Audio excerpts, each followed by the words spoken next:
Hi friends, welcome to our channel Sakshi kitchen. நம்ம சேனலை புதுசாக பார்க்குறவங்க சப்ஸ்கிரைப் பண்ணுங்கள். வாங்க வீடியோக்குள்ளே போகலாம்.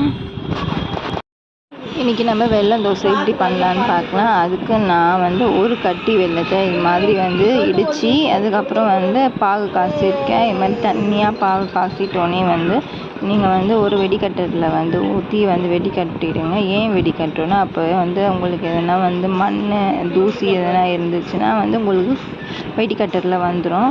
இப்போ கோதுமை மாவு நான் 2 கப் எடுத்து இதை உருண்டை இல்லாமல் நல்லா ஒரு கரண்டியை போட்டு கலரி கொஞ்சம் 1/4 கப் தண்ணி ஊற்றிக்கிறேன். அதுக்கப்புறமா நீங்கள் இதில் ஏலக்காய் தூள் நான் தூளாக அரைச்சி ஆட் பண்ணிக்கிட்டேன். அப்புறமா தோசை கல்லில் தோசை ஊற்றுற மாதிரி நம்ம ஊற்றியாச்சு. ஸ்லோ ஃப்ளேமில் வச்சு ஊற்றுங்க. அவ்வளோதாங்க, வெல்லம் தோசை ரெடி.